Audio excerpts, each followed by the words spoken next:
I love Iowa. I'm all in on Iowa this year, man. I like them Interesting. more. I like them more than I expected. I said it back in part one. The win total is 6.5. It might be my bet of the year. I'm all in. Wow, tough schedule, right? Yeah, and I'll talk through why, but Yeah. I'm they're all in the middle. Every last one of my solid verbal poker chips, which we don't have yet, maybe we can get made. Every last one of them is in the middle for Iowa this year. Wow, can you explain why? Where are we starting? I mean, The great state of South Dakota? well, we're going to get to the great state of South Dakota. Okay. I've been doing this thing, and this is kind of like, I think my Achilles heel is just a broadcaster, a podcaster, a person in general. Mm-hmm. I always have this affinity to go back and talk through all the context before I get to my point. Okay. So forgive me, indulge me a second, but the context is important here because Iowa was a laughingstock on offense. So they brought in Tim Lester before the start of last season. I remember having Scott Docterman on with us from The Athletic to talk through what that looked like and how he thought the offense might evolve. The offense improved dramatically. It was one of the 10 worst offenses in 2023. Last season, it jumped up to like middle of the pack. Yeah. Which, look, middle of the pack does not constitute a great offense. Middle of the pack for Iowa, given where they've been, that was a great offense. All things considered. Iowa improved by 1.07 points. They were the 8th most improved offense in America in terms of points per drive, especially, taking away garbage time. So, yes, from a pure efficiency standpoint, and they're not playing fast, but even still, whatever Doesn't that matter. added up to points-wise is an extra point per drive, which 10, 11, 12 drives per game adds up. It just has to work. That's all It it's just has to work. Now, did he build the whole plane out of Caleb Johnson and 1,500 yards from him? Absolutely. Do they have Caleb Johnson this year? He is playing in the NFL. So, yeah, a little bit of a thing that they got to work out there, but still, I think the proof of concept in year one was there for Tim Lester. Agree.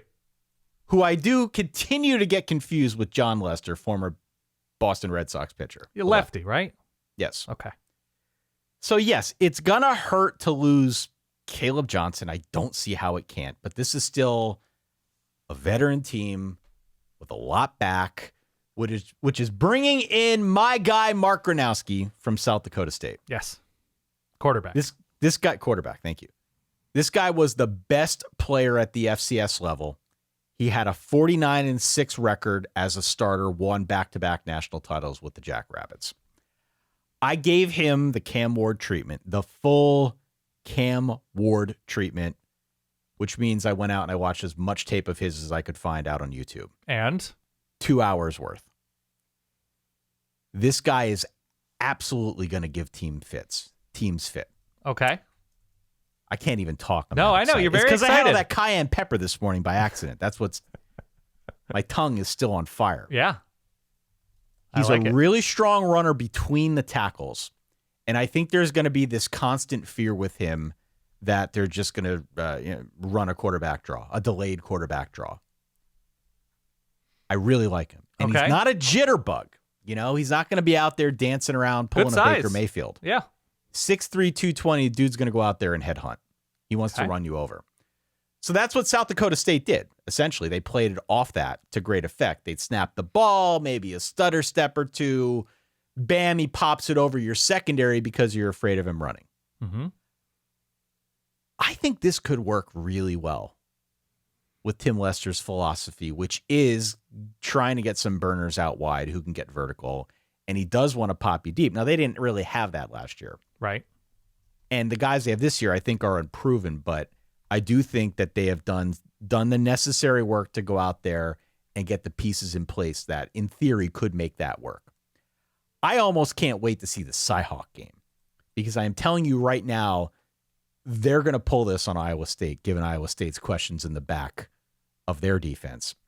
And I am just waiting to see if they're able to cook the clones one time, a couple times on this exact thing that I am describing, where the threat of him running is there. Everybody's got to creep up. Before you know it, there's somebody going deep for a ball. Okay. So I think it works. The other thing we should mention, and maybe we should start here with Iowa, I think, one of the better lines in the conference. Sure. And which definitely should help. When you have one of the greatest, if not the greatest offensive line coach ever as your head coach, you assume quality development, you assume a high standard and improvement year over year. So that's what I'm looking for. Yeah. That's what I think Mark Gronowski brings to the equation. I watched a lot of highlights of him. What stuck out to me was the running ability and his running style.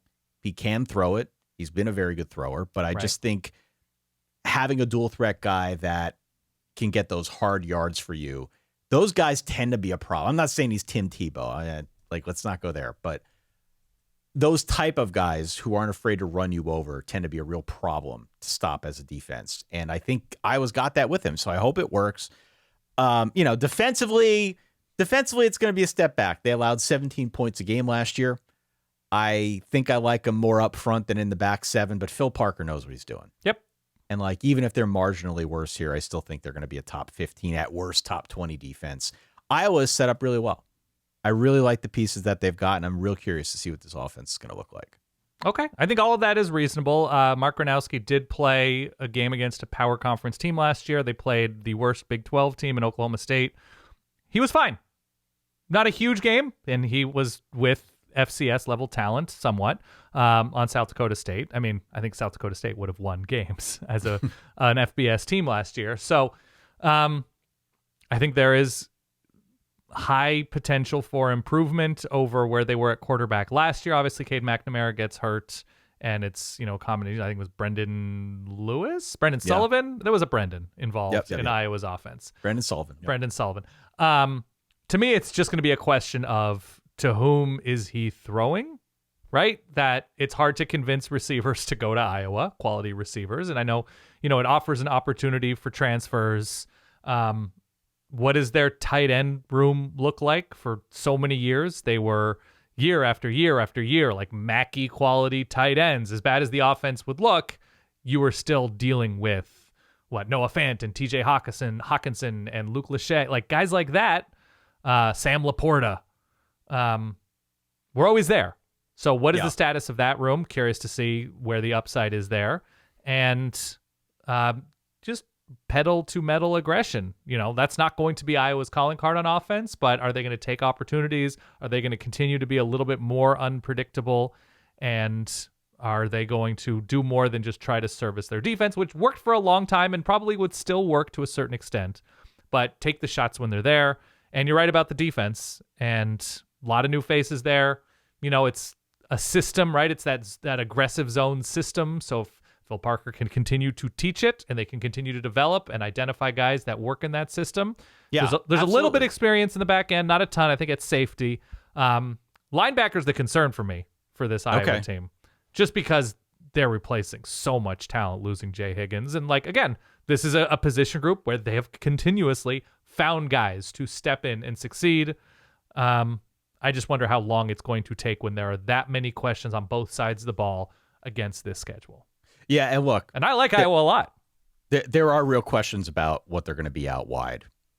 That's going to be the open question as to whether or not they can do any of what I described. Right. My guy, though, is Sam Phillips. Okay. That's my pet player outside of Mark Gronowski on this Iowa squad. Sam Phillips, I think a 5'9" burner from Chattanooga, I want to say. I don't have my notes in front of me on Sam Phillips, but I liked what I saw. He had offers from some other places, some other power conference places around the country. Legendary producer, started Sun Records, Johnny Cash, Sam Phillips, right? Same guy. Same guy. Continue. Absolutely the same guy. Yeah. So I like what I see from Iowa. I'm fine with the defense, even though for sure there are some question marks. The sticking point is the schedule, though. It's tough. You're right about that. They've got 5 of the projected top 7 in the conference. Let me say this, though. I already know I'm going to catch hell for this online, so it's fine. Okay. It just is what it is. I'm only confident in 2 losses on this thing. Penn State and Oregon. Okay. Both of which are at home. Yeah. Both are at home.